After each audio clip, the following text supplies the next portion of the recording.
श्री गणेशाय नमः।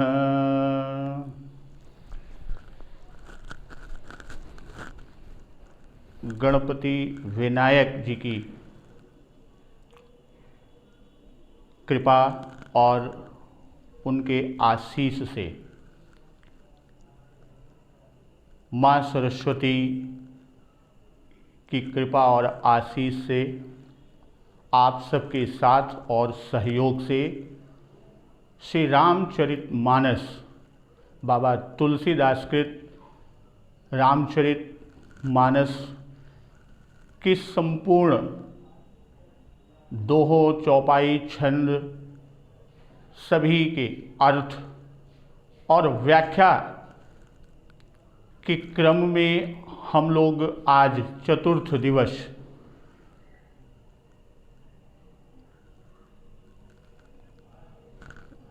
आगे के क्रम में चलेंगे और पूर्व 3 दिवसों में हम लोगों ने सबसे पहले बाबा गोस्वामी तुलसीदास जी के भाव क्या थे, उन्होंने किस भाव से श्री रामचरितमानस ग्रंथ की रचना की, उसे लिखा, उसकी चर्चा किया और श्री रामचरितमानस के विभिन्न सोपान के बारे में हम लोगों ने श्रवण लाभ किया। उसके पश्चात वंदना मंगलाचरण के अंतर्गत ईश वंदना किया गया और तृतीय दिवस में गुरु वंदना, संत वंदना और खल वंदना, इन 3 वंदना के क्रम में हम लोग चले। तो जो इससे पूर्व के खंड में हम लोगों ने सबसे पहले बात किया, तो आगे के क्रम में चलने के पहले, चूँकि श्री राम की कृपा उन्हीं के ऊपर होती है जिन पर शिव की कृपा होती है। भूत भावन भगवान शंकर जी की कृपा होने पर ही प्रभु श्री राम भक्त वत्सल कृपा सिंधु की कृपा भी प्राप्त होती है। तो श्री रामचरितमानस में प्रभु श्री राम के चरित्र को कहने और सुनने के पूर्व भूत भावन भगवान शिव जी की वंदना करते हैं।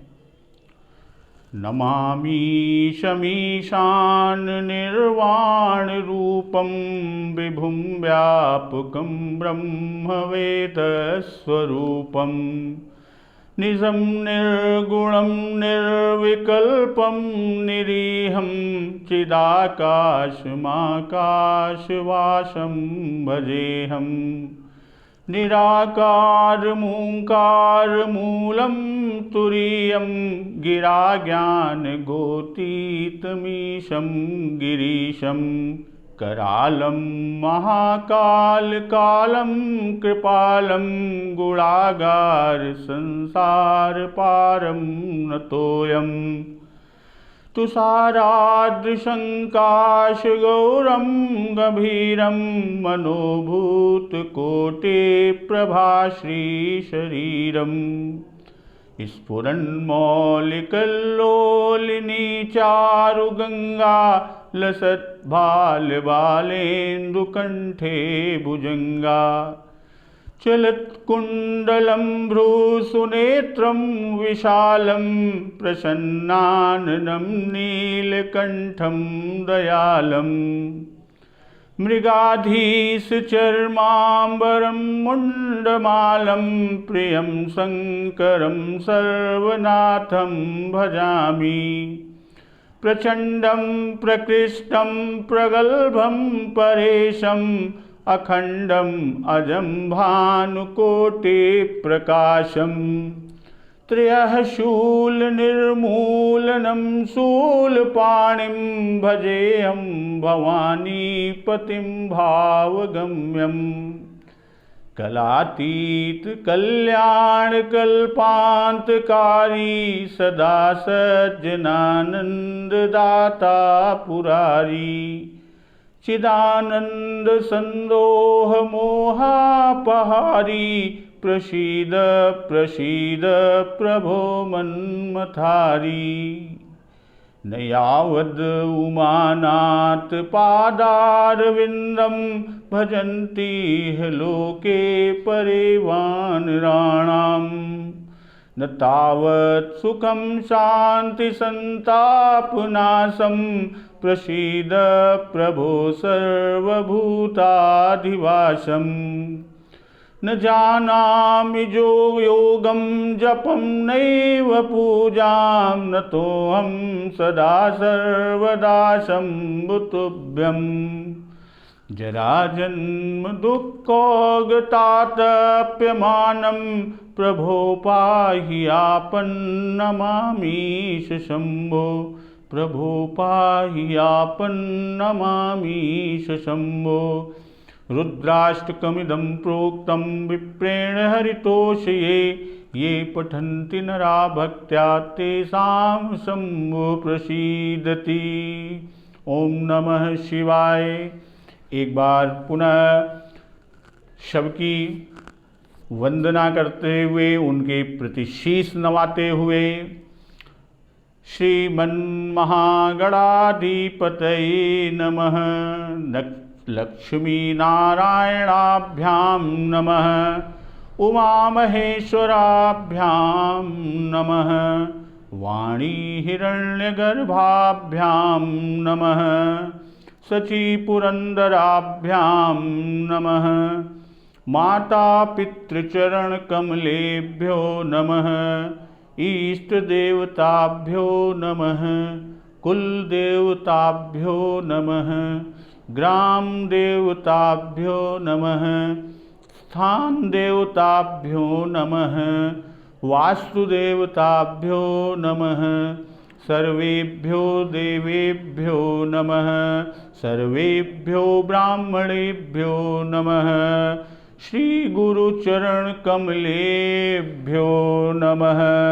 ओम सिद्धिबुद्धिसहिताय श्रीमन्महागणाधिपतये नमः। भक्तजन, हम लोग श्री रामचरितमानस के श्रवण लाभ के क्रम में आगे चलते हैं। तो आज से पूर्व सबसे पहले मंगलाचरण में ईश वंदना के बाद सर्वप्रथम गुरु वंदना की बात हुई थी। बाबा गोस्वामी तुलसीदास जी लिखते हैं कि बंदौ गुरुपद पदुम परागा सुरुचि सुबास सरस अनुरागा। अमिय मोरिमय चूरन चारु समन सकल भवरुज परिवारु। अर्थात गुरु महाराज के चरण कमलों के रज की वंदना बाबा गोस्वामी तुलसीदास जी करते हैं, जो सुंदर है अर्थात सुंदर स्वाद में है, जिसे सुरुचि सुवास सुगंध युक्त है, और सरस अनुरागा, सरस यानी रस सहित किस चीज का? अनुरागा, अनुराग रूपी रस से परिपूर्ण है, उससे अभिसिंचित है। तो यहाँ पर गुरु वंदना के क्रम में गुरु महाराज के नख, जो चरण नख हैं, उनसे जो ज्योति निकलती है उसके बारे में कहते हैं कि श्री गुरु पद नख मणिगण ज्योति सुमिरत दिव्य दृष्टि ही होती। यानी गुरु महाराज जी के, गुरुदेव के चरण नखों से जो ज्योति निकलती है वह मणियों के प्रकाश के समान है। जिस प्रकार मणि का प्रकाश चारों तरफ फैलता है, उसी तरह गुरु महाराज गुरुदेव के चरण नख की ज्योति निकलती है, और जिसके स्मरण से ही हृदय में एक दिव्य दृष्टि पैदा हो जाती है, एक दिव्य दृष्टि उत्पन्न होती है। और वह जो एक मणि के रूप में नख ज्योति निकलती है, यानी पद नख से जो एक ज्योति, एक प्रकाश निकलता है, उसका प्रभाव देखिए, दलन मोह तम सोस प्रकाशु, बड़े भाग उर आवई जासु। यानी वह प्रकाश, दलन मोह तम सोस प्रकाशु, दलन करता है, वह प्रकाश नाश करने वाला होता है। किसका? मोह रूपी अज्ञान का, अंधकार का। और जिसके हृदय में यह प्रकाश आ जाता है उसके बड़े भाग्य होते हैं। तो गुरु वंदना के क्रम में बाबा गोस्वामी दास जी लिखते हैं कि गुरुपद रज मृदु मंजुल अंजन, नयन अमीय दृग दोष विभंजन। यानी श्री गुरु महाराज के चरण रज कोमल और सुंदर, नेत्रों के लिए अमृत समान अंजन है। नयन अमीय दृग दोष विभंजन, जो क्या करता है? दृग दोष विभंजन, यानी नेत्रों के दोषों को नष्ट करने वाला होता है, नेत्रों के दोषों को दूर करने वाला, उसको नाश करने वाला होता है। उसी क्रम में बाबा गोस्वामी दास संत वंदना, साधु वंदना की बात करते हैं। तो उसमें साधु चरित के बारे में कहते हैं कि साधु चरित शुभ चरित कपासु, निरस विशद गुणमय फल जासु। यानी संतों के चरित्र को बाबा गोस्वामी तुलसीदास कपास के चरित्र यानी कपास के जीवन के समान शुभ माना है। निरस विशद गुणमय फल जास, जिसका फल तो नीरस है, निरस विशद गुणमय फल जासु। विशद और गुणमय हो, नीरस तो है लेकिन साथ में गुणकारी भी है। जैसे कपास की जो डोडी होती है वो नीरस है। और संत चरित्र के बारे में बाबा गोस्वामी दास जी कहते हैं कि जो संत का चरित्र है उसमें भी विषयाशक्ति नहीं होती, यानी कोई उसमें रस नहीं, विषयाशक्ति की बात किया, और इससे वह भी नीरस होती है। और कपास की एक खासियत होती है, कपास उज्जवल होता है, उजला होता है। और संत का हृदय भी अज्ञान और पाप रूपी अंधकार से रहित होता है, इसलिए वह भी विशद है। दूसरी चीज, कपास और संत की तुलना बाबा गोस्वामी दास जी ने किया कि कपास में गुण उसका प्रमुख है, तंतु होते हैं। इसी प्रकार संत का चरित्र, साधु का चरित्र, सज्जन पुरुष का चरित्र भी सद्गुणों का भंडार होता है, इसलिए वह गुणमय है। दूसरी तरफ, जो सही दुख पर छिद्र दुरावा, वन बंदनीय जहि जग जस पावा। जैसे कपास का धागा जो सही दुख पर छिद्र दुरावा, यानी सब कुछ सहकर दूसरों के छिद्र अर्थात दोषों को दूर करने वाला होता है, उसे हटाने वाला होता है। तो कपास का धागा क्या होता है? जो कपास का धागा होता है वह सुई के अंदर कपास का धागा जाता है, और सुई जब कपड़े में छेद करती है तो उस छेद की भरपाई यानी उसे ढकने का काम कपास का धागा करता है। तो सुई के किए हुए छेद को अपना तन देकर, अपना अस्तित्व देकर, अपना प्रताप देकर कपास क्या होता है? उसे ढक देता है। या यूं कह दें कि कपास को कूटे जाने पर, उसे काटे जाने पर, लोढ़े जाने पर, बुने जाने पर, यानी ये सभी यातना कष्टों को सहकर भी कपास एक सुंदर वस्त्र के रूप में परिणत होता है, सुंदर वस्त्र के रूप में आता है और दूसरों के गोपनीय स्थानों को ढकता है। यही चीज जो सही दुख पर छेद्र दुरावा, खुद तो सारे कष्ट सहता है लेकिन दूसरों के जो किस तरह के स्थानों को, गोपनीय स्थानों को, जिसे दिखना नहीं चाहिए ऐसे स्थानों को भी वह ढकता है। उसी प्रकार साधु संतजन जो हैं, तो संत स्वयं दुख सहकर, जो सही दुख पर छेद्र दुरावा, दूसरों के छिद्रों अर्थात दोषों को ढकता है और जिसके कारण वंदनीय जेहि जग जस पावा, जिसके कारण उसने जगत में वंदनीय यश प्राप्त किया है।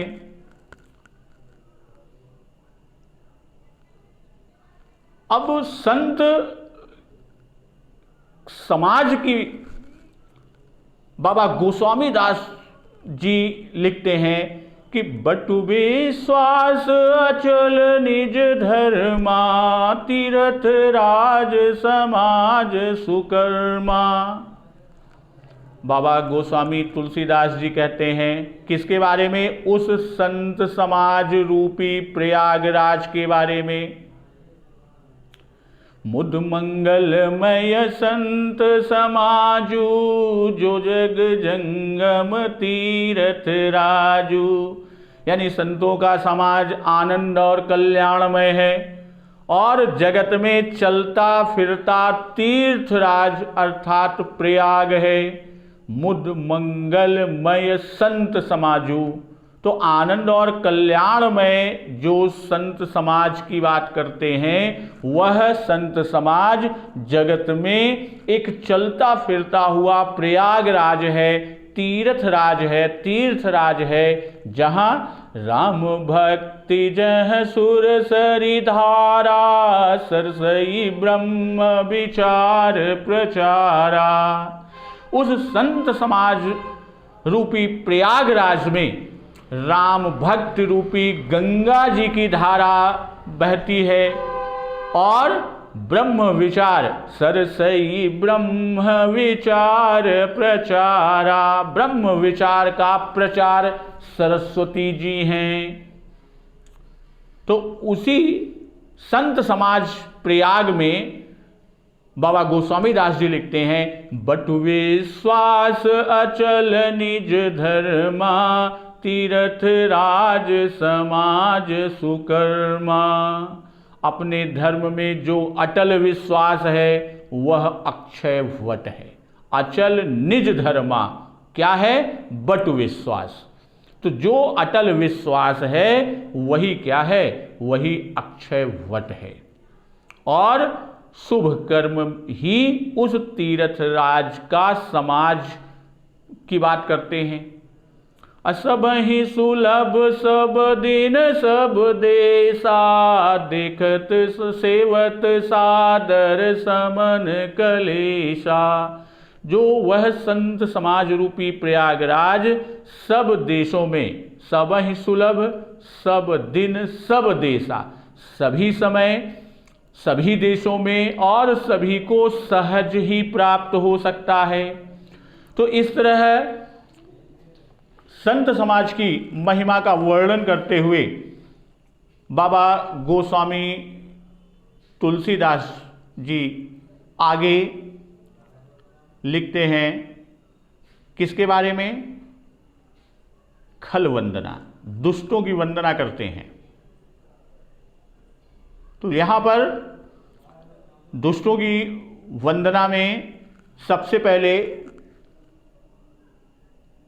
हरिहर जस राकेश राहु से, पर अकाज भट सहस बाहु से। जो हरि और हर के यश रूपी पूर्णिमा के चंद्रमा के लिए राहु के समान है, अर्थात जहां कहीं भगवान विष्णु हरि और हर यानी शंकर जी के यश रूपी उनके यश का वर्णन होता है, उसी में वे बाधा डालते हैं। कौन? खल और दुष्ट प्रकृति के लोग।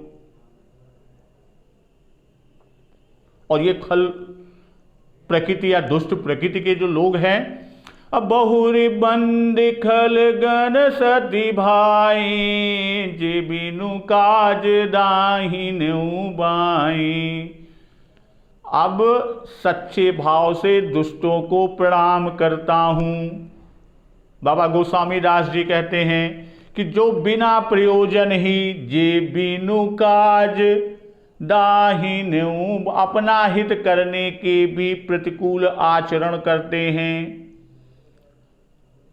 परहित हानि लाभ जिनके रे, उजरे हर्ष विषाद बसेरे।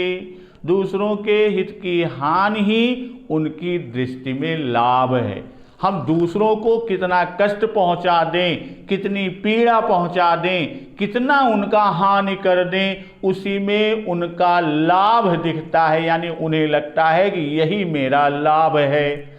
और उजरे हर्ष विषाद, और जिनको दूसरों के उजड़ने में हर्ष और बसने में, उजरे हर्ष उजड़ने में हर्ष और विषाद बसेरे, यानी दूसरों के बसने में, उनके स्थायित्व में, उनके बढ़ने में उनको विषाद की होती है स्थिति। तो इस तरह खल की वंदना, खल के बारे में बाबा गोस्वामी दास जी कहते हैं कि तेज कृशानुरोष महिषेषा, अग अवगुण धन धनी धनेशा। जो तेज यानी दूसरों को जलाने वाले ताप में अग्नि और क्रोध में यमराज के समान है, पाप और अवगुण रूपी धन में अघ अवगुण धन धनी धनेशा, अवगुण रूपी धन में कुबेर के समान धनी हैं। तो ऐसे खल तो बंधऊ खल जस शेष सरोसा, सहस बदन बर नहीं पर दोषा। और यहाँ पर बाबा गोस्वामी तुलसीदास जी कहते हैं कि मैं उन दुष्टों को, यानी दुष्टों को हजार मुख वाले शेष के समान समझकर प्रणाम करता हूं। जो इस प्रकार के खल हैं जो पराये दोषों का हजार मुखों से और बड़े रोष के साथ उनका वर्णन करते हैं। अरे वो तो ऐसा किया, वो ऐसा किया, ऐसा किया, अपना नहीं। तो आज की कथा अब शुरू करते हैं यहां से। यहां पर दुष्टों की विनती, खल वंदना से आगे की ओर चलते हैं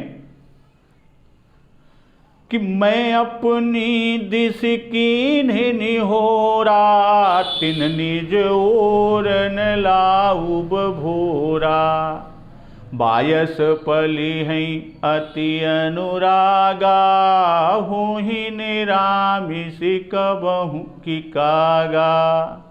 मैं अपनी दिस कीन्ह निहोरा, मैं अपनी ओर से विनती की।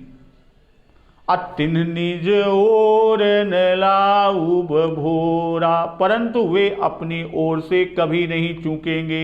हम तो अपनी नेकी कर दिए, लेकिन वो अपनी दुष्टता नहीं छोड़ेंगे। अबायस पली हैं अति अनुरागा, हो ही निरामिष कबहू की कागा। कौओं को बड़े प्रेम से पालिए।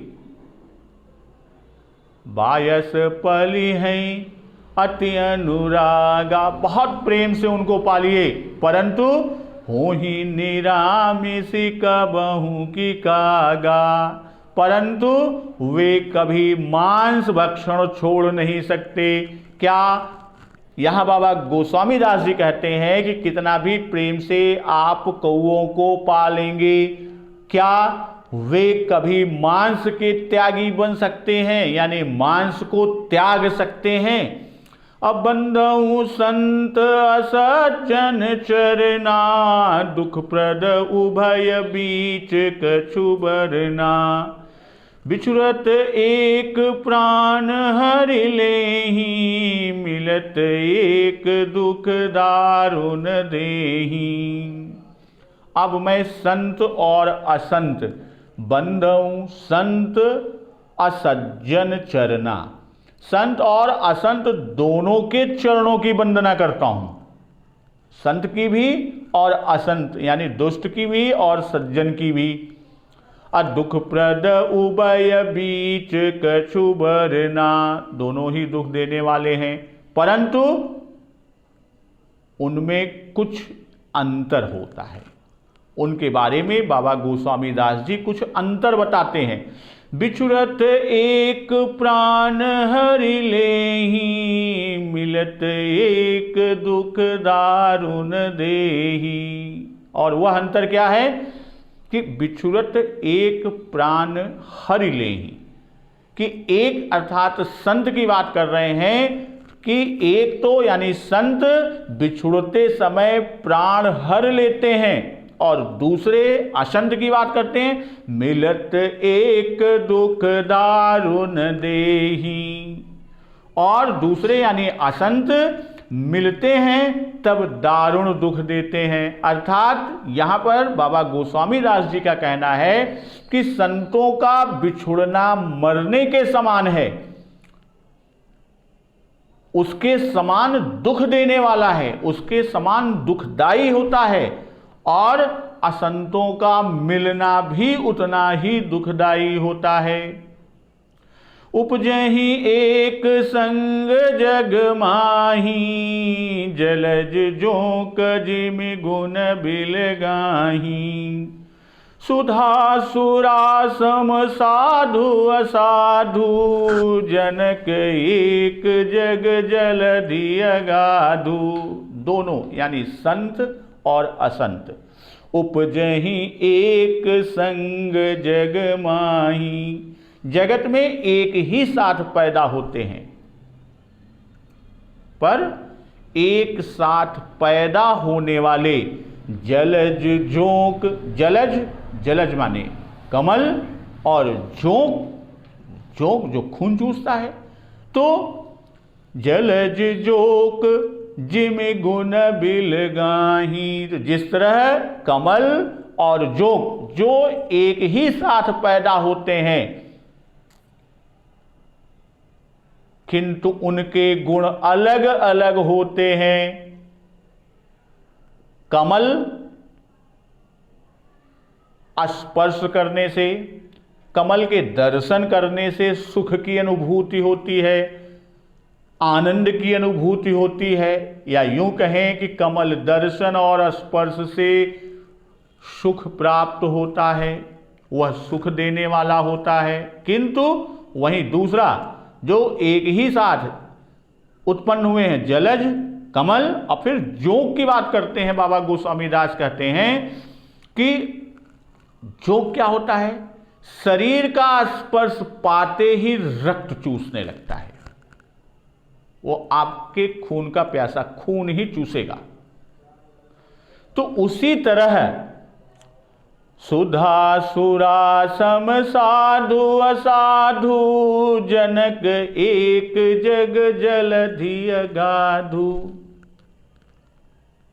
तो साधु अमृत के समान, यानी मृत्यु रूपी संसार से उबारने वाला। यहां अमृत, सुधा, सुरा, सुधा माने अमृत। तो अब ये अमृत की जो बात कर रहे हैं कि साधु अमृत के समान है, वह अमृत किस रूप में है कि जो ये मृत्यु रूपी संसार है इससे उबारने का कार्य अमृत के तौर पर करता है, यानी साधु अमृत के समान है। और असाधु मदिरा सुरा के समान, अर्थात मोह, प्रमाद, जड़ता आदि दोष को उत्पन्न करने वाला होता है। अजनक एक जग जलधि अगाधु, और दोनों को उत्पन्न करने वाला जगत रूपी अगाध समुद्र एक ही है, अलग नहीं है, एक ही है। समुद्र मंथन के दौरान सुरा भी आई थी और सुधा भी आई थी। तो वही बाबा गोस्वामी दास कहते हैं कि जनक एक जग जलधि अगाधु, समुद्र ही दोनों को उत्पन्न करने वाला है, और समुद्र मंथन से ही अमृत और मदिरा दोनों की उत्पत्ति बताई गई है हमारे धर्म शास्त्रों के अनुसार। अब भलन भल निज निज कर तूती, लहत सुजस अपलोक विभूति, सुधा सुधा कर सुर सरि साधु, गरल अनल कलिमल सरि व्याधु, गुण अवगुण जानत सब कोई, जो जेहि भावनीक तेहि सोई, भल अनभल निज निज करतूती। तो भले और बुरे अपनी अपनी करनी के अनुसार, भाई निज निज करतूती, उनकी जैसी करनी होगी, चाहे वो भला व्यक्ति हो, अनभल व्यक्ति यानी बुरा व्यक्ति हो।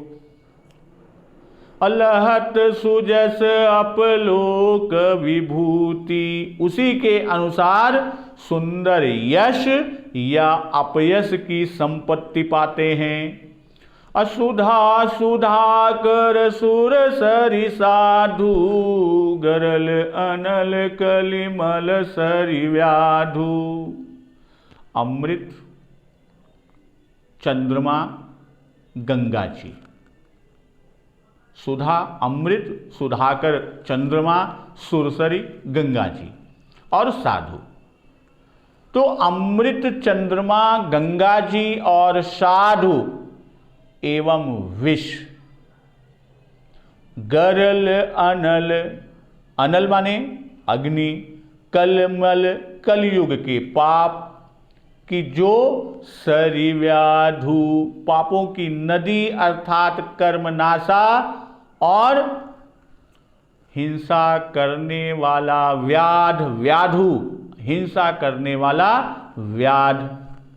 अगुण अवगुण जानत सब कोई, जो जेहि भावनीक तेहि सोई। गुण अवगुण जानत सब कोई, इनके गुण अवगुण सभी जानते हैं, हर कोई जानता है। अजो जेहि भावनीक तेहि सोई, किंतु जिसे जो भाता है, जो जेहि भाव, जिससे जो भाता है, नीक तेहि सोई, उसे वही अच्छा लगता है। बाबा गोस्वामी दास आगे लिखते हैं, भलो भलाई ही पै लहई, लहई निचाई नीच, सुधा सराही अमरता, गरल सराही अमीच। भलो भलाई पै लहे, भला भलाई ही ग्रहण करेगा, उसी को करता है। और लहई नीचाई ही नीच, और जो नीच नीच है वो नीचता को ही ग्रहण किए रहता है। असुधा सराही अमरता, अमृत की सराहना अमर करने में होती है। और गरल सराही ही मीच, और विष की मारने में।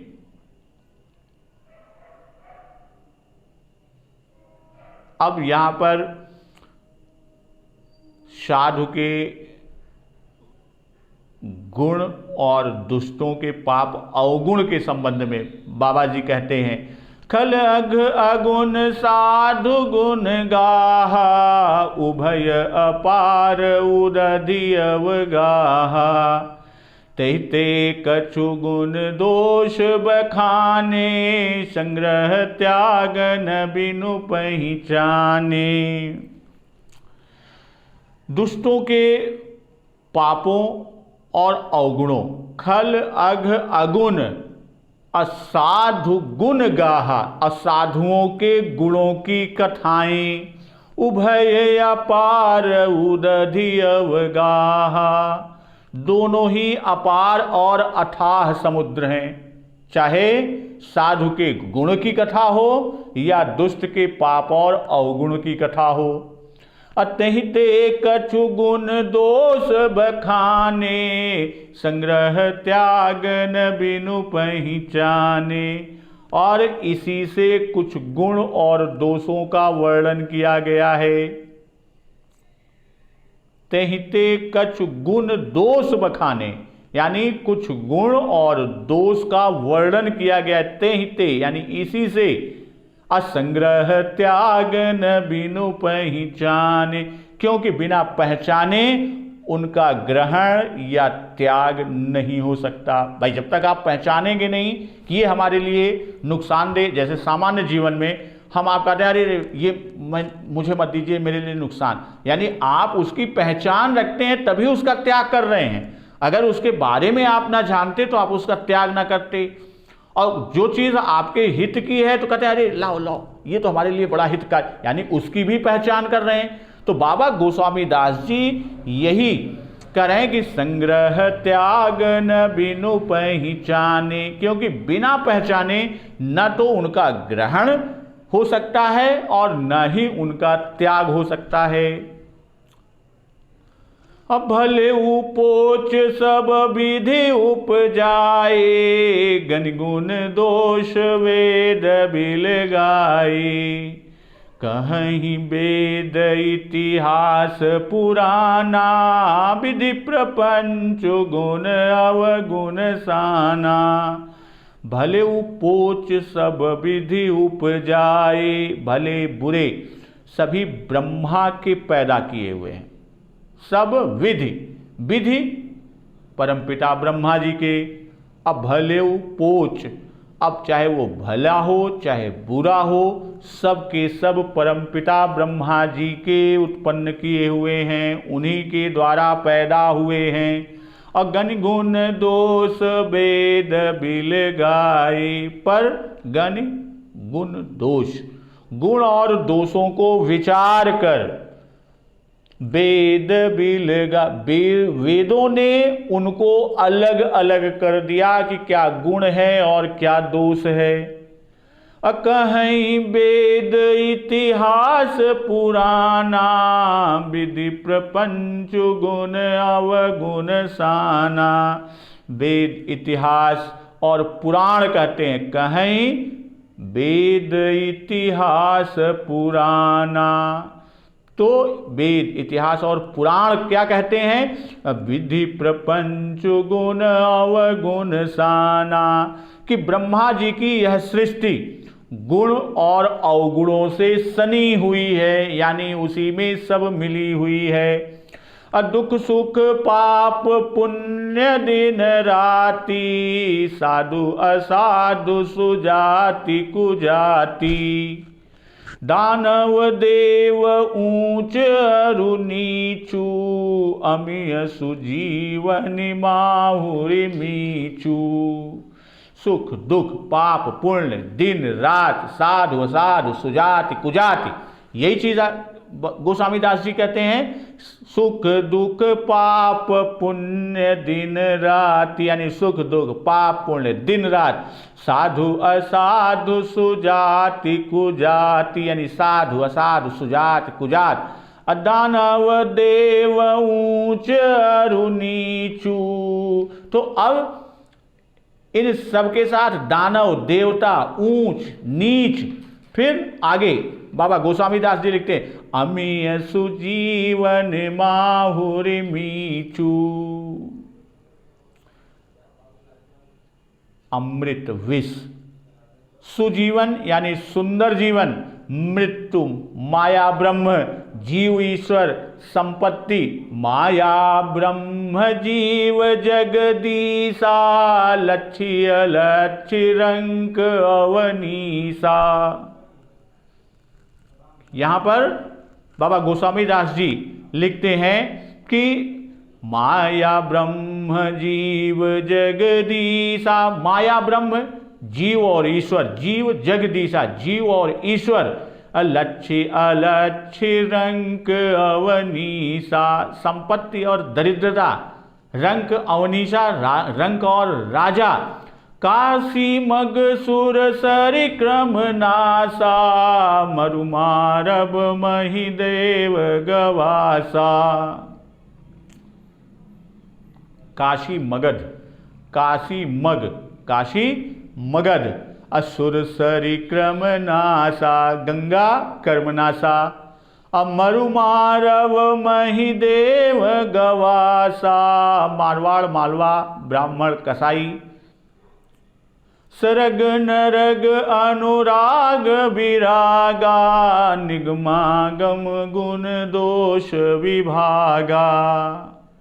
अब आगे बाबा कहते हैं कि स्वर्ग नरक अनुराग व सरग नरग अनुराग विरागा, अनुराग और वैराग्य ये सभी पदार्थ ब्रह्मा की सृष्टि में हैं। निगमागम गुण दोष विभागा, वेद शास्त्रों ने उनके गुण दोषों का विभाग कर दिया, उनको अलग अलग विभागों में बांट दिया कि आप इस पोर्टफोलियो में इस विभाग में, आप इस पोर्टफोलियो इस विभाग में। तो वो वेद पुराण आदि ग्रंथों के द्वारा हुआ। जड़ चेतन गुण दोषमय विश्व कीन करतार, संत हंस गुण गहई पय परिहरि बारी विकार।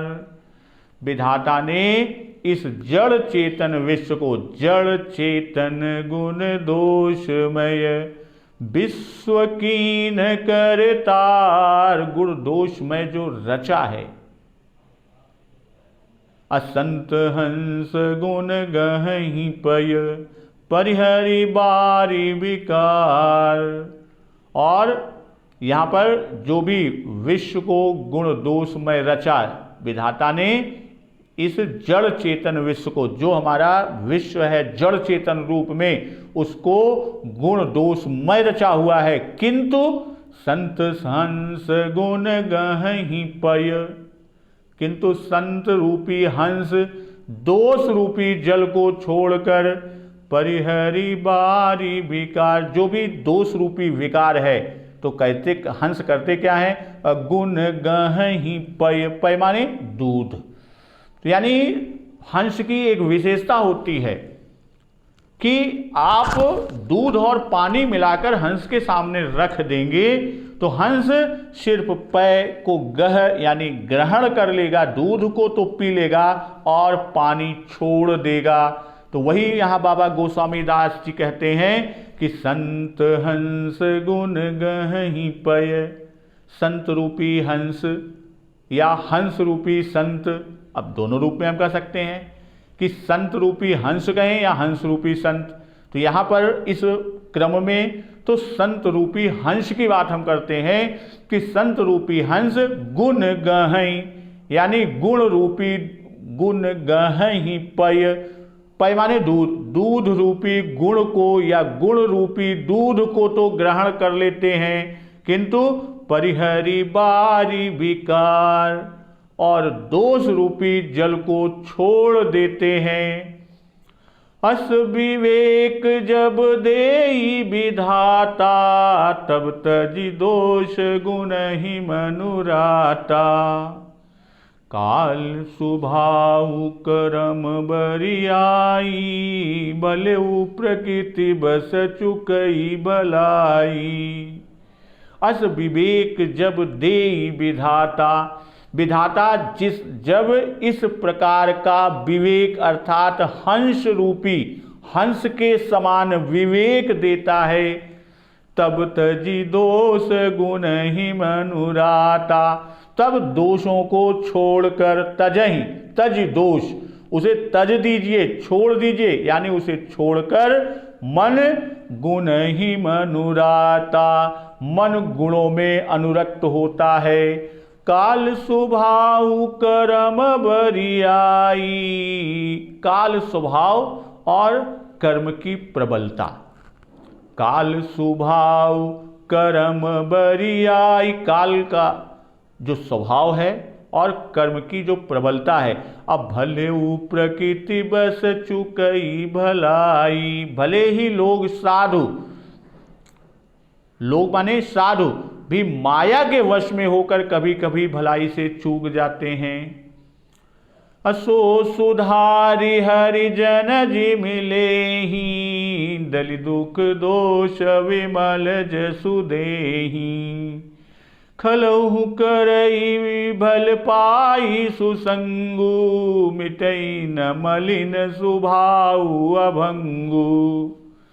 तो भगवान के भक्त जो सुधारे हरिजन, हरिजन मतलब प्रभु श्री भगवान जी के भक्त, सो सुधारे हरिजन जिमिले ही, अर्थात उस चूक को सुधार लेते हैं। अदलि दुख दोष विमल जसु दे, और दुख दोषों को मिटाकर निर्मल यश देते हैं। खलहु करई भल पाई सुसंगु, मिटई न मलिन सुभाउ अभंगु। तो वैसे ही दुष्ट भी कभी कभी उत्तम संग पाकर भलाई करते हैं। अखलऊ करही भल पाई सुसंगु, यानी भला करना चाहते हैं, भला करते हैं किससे? सुसंग पाकर। अर्थात यहाँ पर कह सकते हैं कि दुष्ट भी कभी कभी उत्तम संग, सुंदर संगति पाकर भलाई करते हैं। अमिटई न मलिन सुभाउ अभंगु, किंतु उनका कभी भी भंग न होने वाला मलिन स्वभाव कभी नहीं मिटता, यानी वो दुष्टता की प्रकृति कभी नहीं छूटती। अलखि सुबेश जग बंचक जेऊ, विष प्रताप पूजी हैं तेऊ। उघरहि अंत न होई निबाहु, काल ने जिमि रावण राहु। जो वेशधारी ठग हैं लखि सुबेश जग बंचक जेऊ, तो जो वेशधारी ठग है उन्हें भी अच्छा यानी साधु का सा वेश बनाए देखकर अवेश प्रताप पूजी हैं तेऊ।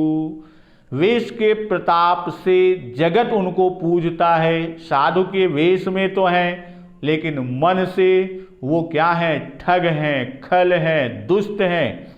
उघरहि अंत न होई निबाहु, परंतु एक ना एक दिन वे सामने आ ही जाते हैं। अकाल ने जिमि रावण राहु, अंत तक उनका कष्ट कपट नहीं निभता।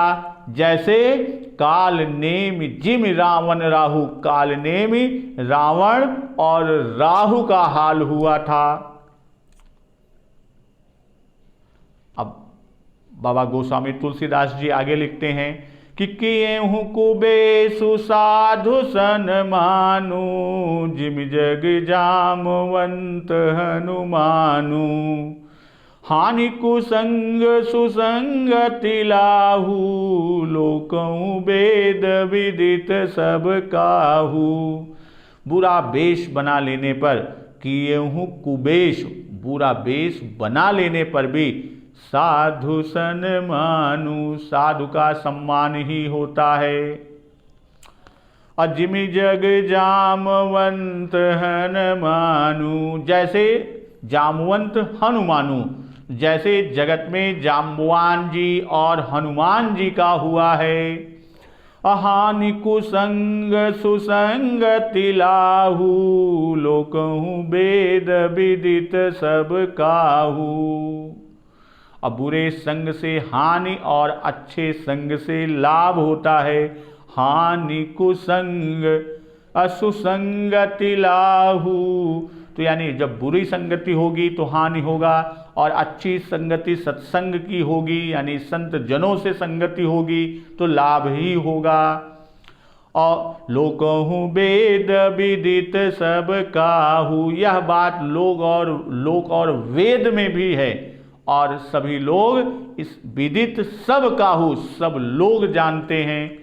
गगन चढ़ई रज पवन प्रसंगा, कीचहि मिलई नीच जल संगा। साधु असाधु सदन सुख सारी, सुमिरहि राम देहि गनिगारी। जैसे गगन चढ़ई रज पवन प्रसंगा, यानी पवन वायु के हवा के संग से धूल आकाश पर चढ़ जाती है। अकीचहि मिलई नीच जल संगा, और वही नीचे की ओर बहने वाले नीच जल, या नीच से आशय मतलब निकृष्ट नीचता नहीं, बल्कि नीचे की ओर आने वाले जल के साथ कीचड़ में मिल जाता है। और साधु असाधु सदन सुख सारी, साधु के घर के तोता मैना राम राम सुमरते हैं। सुख सारी, सुमिरहि राम देहि गनिगारी। और असाधु के घर के तोता मैना गिन गिन कर गालियां देता है, अर्थात जैसी संगति वैसा ही उसका परिणाम या उसका प्रकटीकरण। साधु के घर में हमेशा राम राम का उच्चारण होता है, और सुख अर्थात तोता या मैना राम राम ही सुनते हैं, तो उनके मुख से भी राम राम निकलता है। और वहीं दुष्ट या साधु के घर हमेशा अपशब्द गालियां ही निकलती हैं, तो वही तोता मैना असाधु असज्जन या दुष्ट खल के यहाँ पलता है, तो उसके मुंह से गालियां ही निकलती हैं। अधूम कुसंगति कारिख होई, लिखिय पुराण मंजुमसि सोई।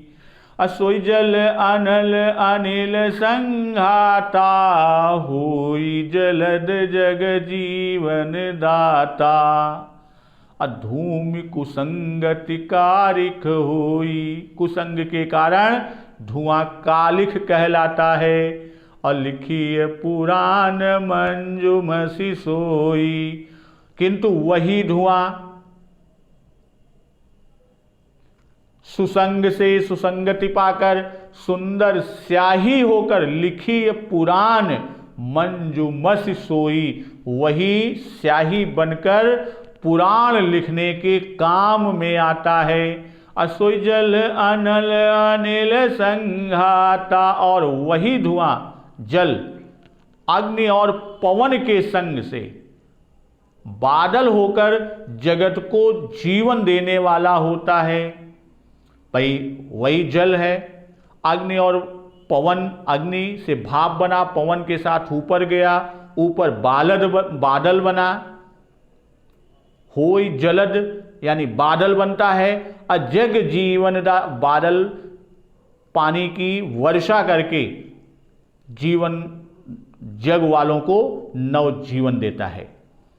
ग्रह भेषज जल पवन पट, पाई कुजोग सुजोग, होहि कुबस्तु सुबस्तु जग, लखहि सुलक्षण लोग। ग्रह भेषज जल पवन पट, ग्रह भेषज औषधि, जल पवन वायु, पट वस्त्र, यानी ग्रह औषधि जल वायु और वस्त्र।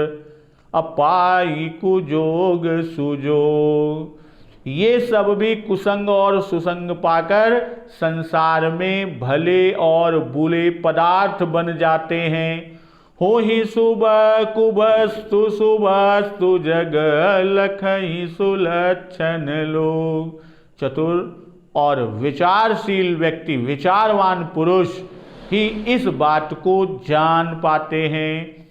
असम प्रकाश तम पाख दुहु, नाम भेद विधि कीन। शशि शोषक पोषक समुझी, जग अस अपजस दीन। सम प्रकाश तम पाख दुहु, महीने के दोनों पखवाड़े, मास पख दुहु दोनों पाख, यानी कृष्ण पक्ष और शुक्ल पक्ष, जिसे हम अंधियारा पाक और उजियाला पाक कहते हैं। तो महीने के दोनों पखवाड़ों में उजियाला और अंधेरा समान ही रहता है। नाम भेद विधि कीन, परंतु विधाता ने इनके नाम में भेद कर दिया। जैसा अभी हमने कहा, उजियाला को शुक्ल और दूसरे का नाम कृष्ण रख दिया। शशि शोषक पोषक समुझी, जग जस अप जस दीन। तो एक को चंद्रमा को बढ़ाने वाला और दूसरे को चंद्रमा को घटाने वाला जगत में दिखा, और इसी को समझकर, यानी घटाने और बढ़ाने के क्रम को समझकर, शशि शोषक पोषक समुझी, जग जस अप जस दीन। तो जगत ने एक को सुयश दिया, सुंदर यश दिया, और दूसरे को अपयश दे दिया। जड़ चेतन जग जीव जत, सकल राममय जान। बंदऊ सबके पद कमल, सदा जोरी जुग पान।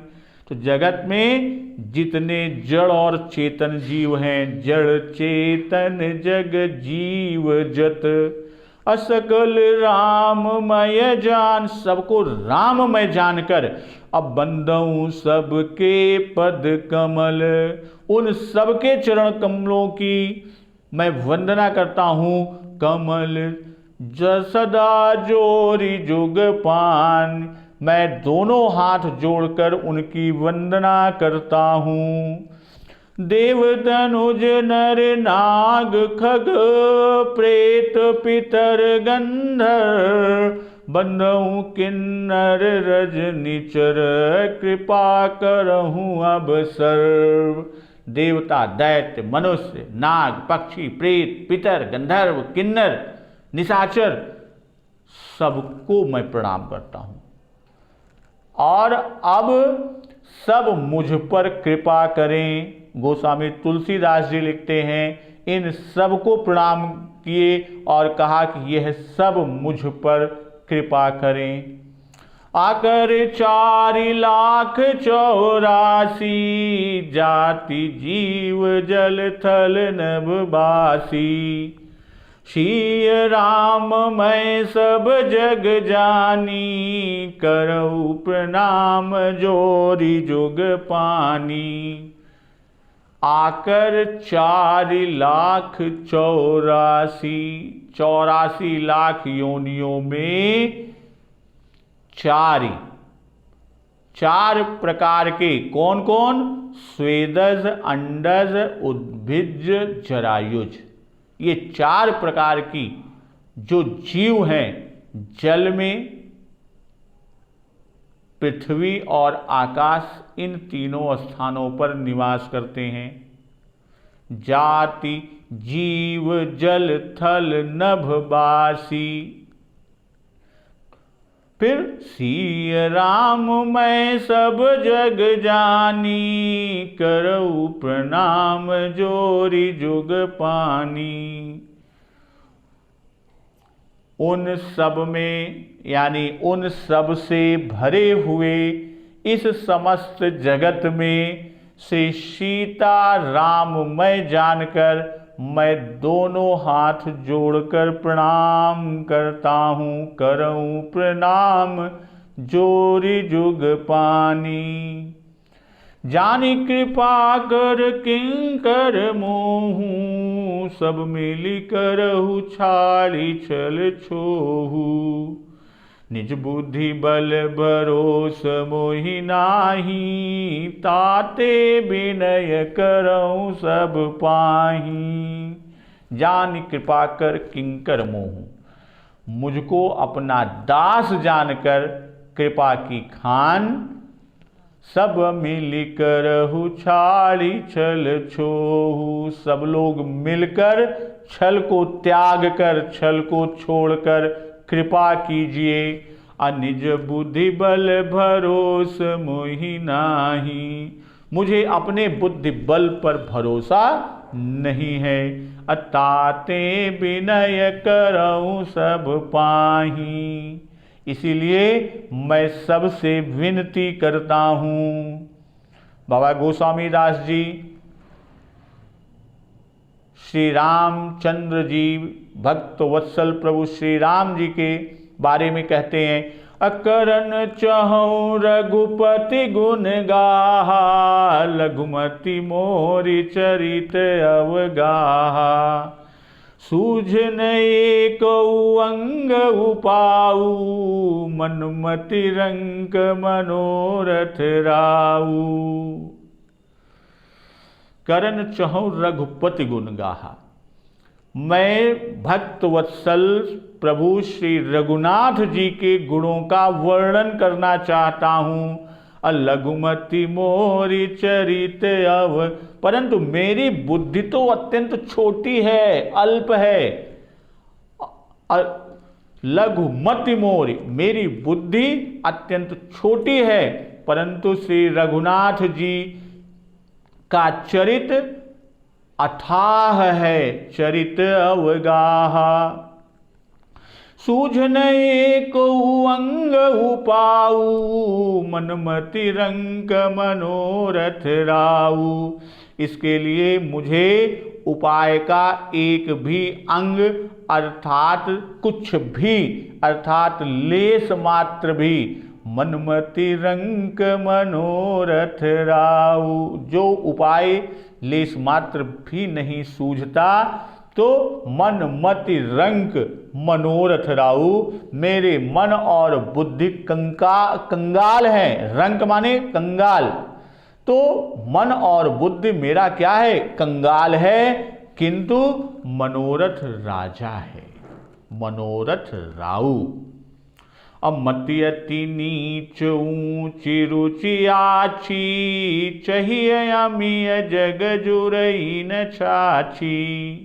मेरी बुद्धि तो अत्यंत नीची है, मति अति नीच, ऊंची रुचि आछी, और चाह बड़ी ऊंची है। चाहिए अमीय जग जुरई न छाछी, चाह तो अमृत पाने, चाहिए अमीय, छाछी की बात करता है, जग जुरई न छाछी, तो चाह तो अमृत पाने की है, पर जगत में जुड़ती छाछ भी नहीं है। अक्षमी है सज्जन मोरी ढिठाई, सुनियई बाल वचन मन लाई। सज्जन मेरी ढिठाई पर मुझे क्षमा करेंगे, और मेरे सुनी है ही बाल बचन मन लाई, और मेरे बाल बचनों को मन लगाकर या प्रेम पूर्वक सुनेंगे। जो बालक कह तो तरी बाता, सुनहि मुदित मन पितु अरु माता। जैसे बालक जब तोतले वचन बोलता है, जो बालक कह तो तरी बाता, तोतली भाषा में बोलते हैं, वचन बोलता है, असुनहि मुदित मन पितु अरु माता, तो उस बालक के माता और पिता उन्हें प्रसन्न मन से सुनते हैं।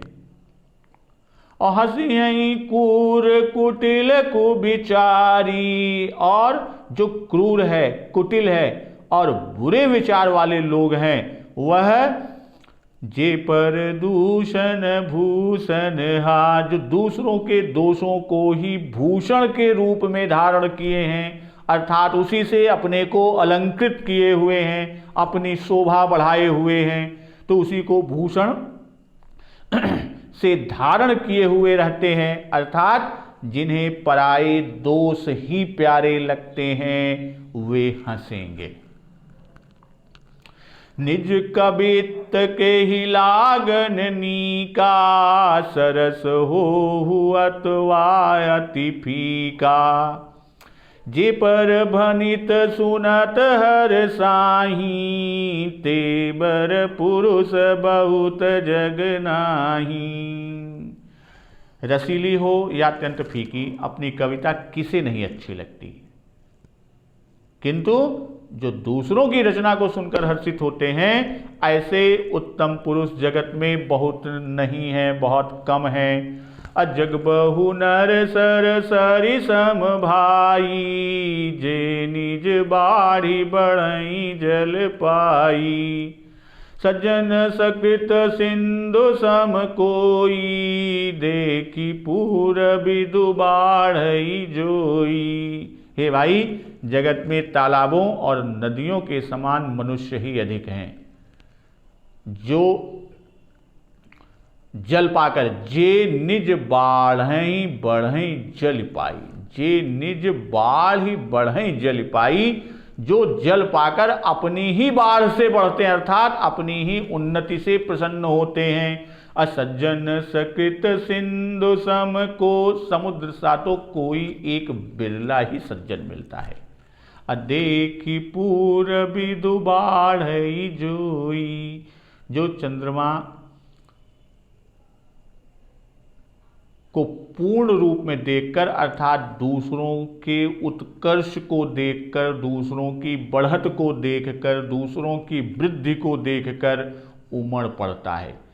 अभाग छोट अभिलाषु बड़, करऊँ एक विश्वास पई। सुख सुनि सुजन सब खल करी हैं उपहास। मेरा भाग्य छोटा है और इच्छा बहुत बड़ी। भाग छोट अभिलाष बड़, करहूँ एक विश्वास, पर मुझे एक विश्वास है, क्या? पई हैं सुख सुनि सुजन सब, कि जो ये ग्रंथ की रचना कर रहा हूँ, जो मैं लिख रहा हूँ, इसे सुनकर सज्जन सभी सुख पावेंगे। और खल करी हैं उपहास, और दुष्ट हमारी हंसी उड़ाएंगे। तो संतजन भक्तजन आज की कथा यहीं पर विश्राम करते हैं और कल इसी से आगे फिर मिलेंगे। तो एक बार प्रेम से बोलिए सियावर रामचंद्र की जय, हनुमान महाराज की जय, उमापति महादेव